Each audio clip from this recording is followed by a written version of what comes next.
What's up, beautiful people? It is another day, my friend. Sai, it is in the morning, and I want us to talk.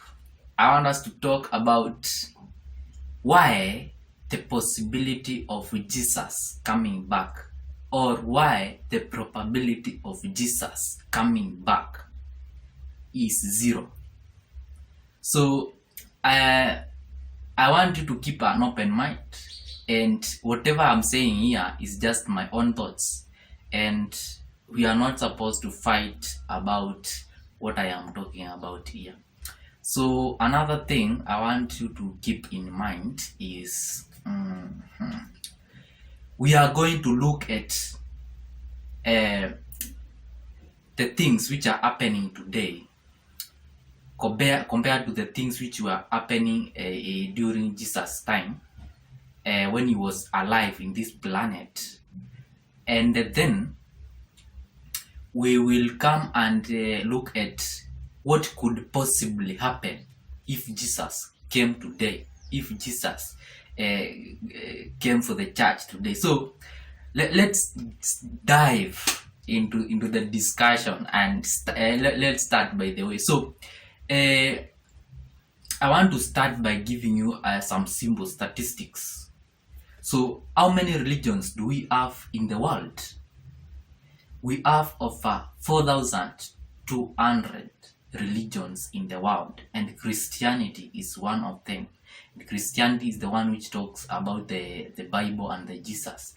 And I have been Christian for so many years until I came to realize maybe it might be something else apart from what you think it is. So today I want us to look at what could possibly happen if Jesus came to this planet today. So we will start by saying that because we have the 4,200 religions now, if Jesus comes today and lands, for example, in a place here in Kenya, a place like Meru, the first thing is that all the other 4,199 religions will feel at risk, because if he's coming to get the people from this place to heaven, the other religions will be feeling at risk. So how do people react when they feel that they have been exposed to a certain kind of a risk? It is known as the fight or flight response. You see?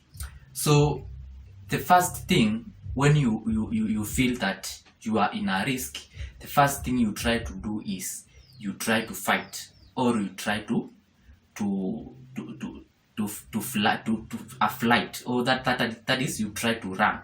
So let me show you a small video before we start and show you what I am talking about. If Jesus lands in this planet today, what will happen?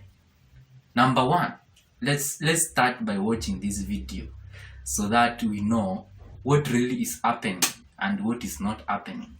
So let's see this video, by the way. So this guy you can see here is known as the North Korean Supreme Leader, the Kim Jong-un. So you can see these kind of guys, the faces themselves, they can say very clearly that we cannot accept Jesus to land anywhere around us. I want to show you clearly. So you see, these guys are trying to create a video showing how they can launch a ballistic missile. Do you understand? How they can launch an intercontinental ballistic missile.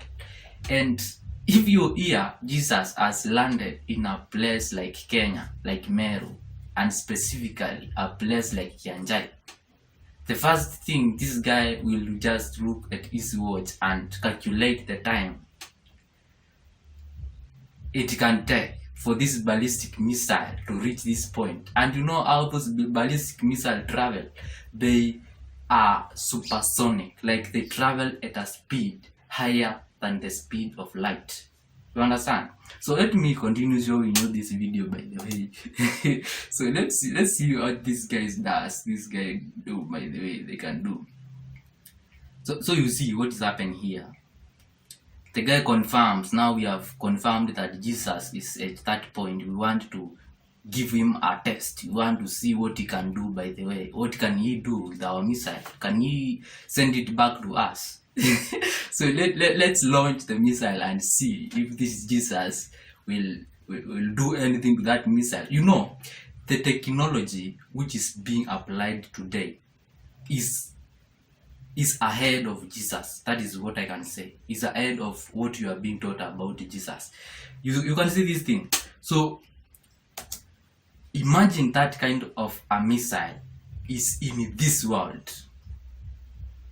Do you think Jesus can try to step his foot in this planet? He cannot. How can you? He cannot. He cannot. By the way, that is a proof. Like, that is enough proof, by the way, he cannot come to this place. Because we have those kind of weapons, my friend. What do you know? That weapon is for protecting the land. And now I will take you to other levels of protections, which will tell you that we are highly protected to a point whereby even Jesus himself is scared where he is. So let me show you.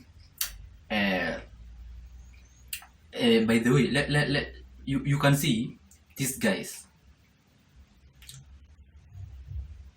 They all have such kind of weapons in large quantities. And then we are talking about Jesus coming and picking the church from this place. Which place, my friend? Which planet is he visiting? So if you can see what kind of imaginations these guys have, you can clearly understand that there is no place for Jesus here. He cannot try to step his foot here.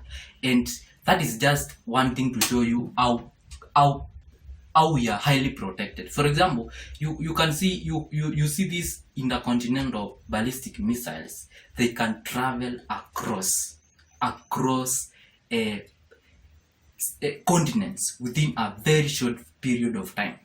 You see, and if there is a risk, if there is any risk, if there is an unidentified object which is landing this planet, we have to use these items to protect ourselves. You see? So if Jesus comes today, the first thing we have to do is Kim Jong-un will launch his missile towards where Jesus has landed, by the way, so that we can see if Jesus can outdo our technology, of which right now, if we compare the technology which was there during Jesus' time and we compare with the technology which is there right now, we can clearly say that we can clearly understand that right now the technology is far ahead than what Jesus did. Jesus was killed with just whips and nails, but right now we have bullets, we have bombs, we have grenades, we have missiles, we have those lung bombs, we have atomic bombs. How can you land through this place, my friend, when we have all those kind of things? You cannot try it. You cannot try it, that is for sure. So another thing is, if we have those kind of atomic bombs which can destroy a very large area, a very large circumference, they can actually destroy kilometers. If you drop that bomb in Nairobi, you'll almost destroy the whole city. Like, everybody will be crying. Everybody in this country will be crying, whether you live in Nairobi or not, because the effect which can come there is so much. The impact is so much of those kind of bombs. So if you can see that kind of thing is in this real world, it is here right now. The technology, that is where it is. Jesus was just doing small miracles, feeding 5,000 people. Right now, we have McDonald's. They feed they feed millions of people within a single second.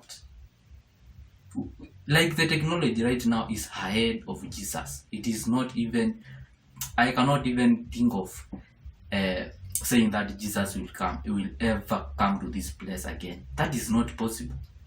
Where will the other religions go? Over 4,000 religions go? And how will we handle that situation of fight of light? So let me tell you, this land is highly protected. We have those things known as Iron Dome. We have those.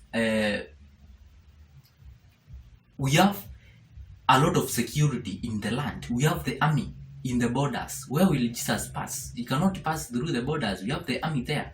We have, let me tell you, we are like, the security which is around us right now is so much, to a point whereby you personally can never think of Jesus coming here, because you will be scared by that kind of technology, my friend. Because in his time there was not that kind of technology. And when we go to the sky, we are very sure this land is protected by those missiles, those defense forces, those bullets, those bombs, for example. So what about when we go to the sky? When we go to the sky, we have the drones.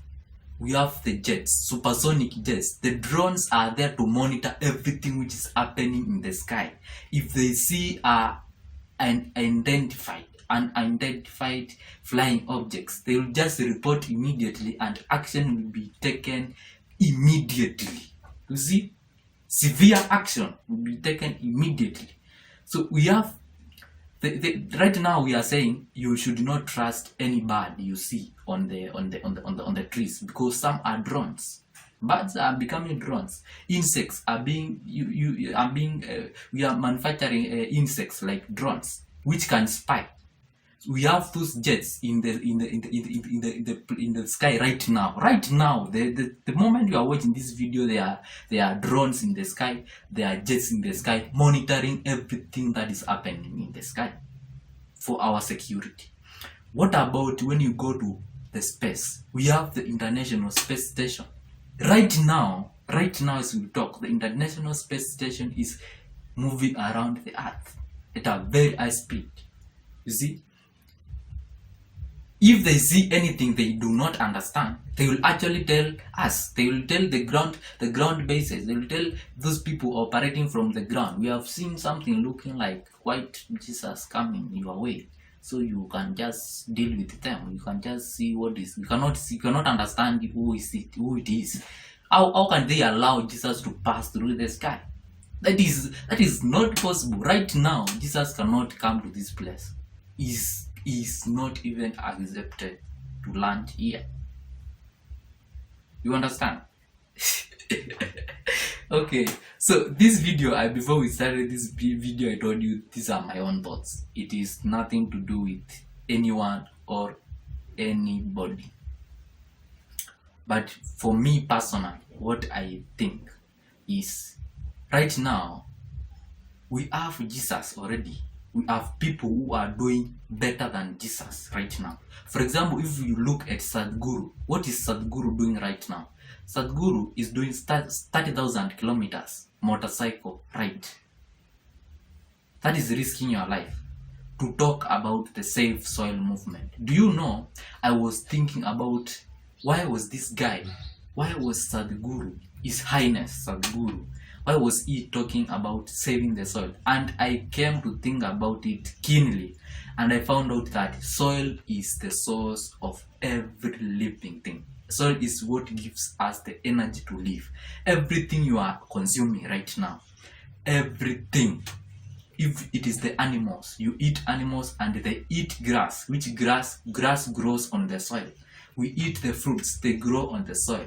You see, we eat those sea animals. The water is suspended on soil, my friend. You see? So like everything right now is soil. That's where Sadhguru is talking about soil. But people cannot realize we have a Jesus right now who is Sadhguru. People are just focused on this, a Jesus who is coming. Jesus will never come, my friend. For your information, he will never. He cannot attempt unless I don't know what. The probability, I told you, the probability is 0. See, that is it. So look at the technology today and understand that we are so far. We are not in those times where Jesus used to walk on water. No, right now we have ships. A ship which is extremely long, and it is floating on the same water you say Jesus walked on. Right now there's nobody who can walk on water, but we can fly from here to America within a very short period of time. The ships carry a lot of goods from those countries to these countries. I don't know why you guys are confusing life, by the way. You should just see what is happening and understand these things. When they talk about Jesus is coming, they don't talk about somebody who will come from somewhere and come here. No, they talk about your awakening. They talk about how you are going to start understanding this world for yourself. You don't need the programming from the community, those things you have been told by everybody around you. No, those are lies. I told you everybody around you is lying to you except me. So so let me tell you, by the way, in like, I am very sure me and you are here to live and are here to stay, and we will never see Jesus coming. You see? Yes. So please talk about your mindset. Stop you understanding the Bible from a point of view which is so like shallow. That language in the Bible it should not be translated the same way you translate it. It is deep language, and only a few people can understand it. Wait, Mimi, I'm tired, so let me see you another time when I have another kind of video to share with you, by the way. I hope you will continue listening to my crazy stories. Bye.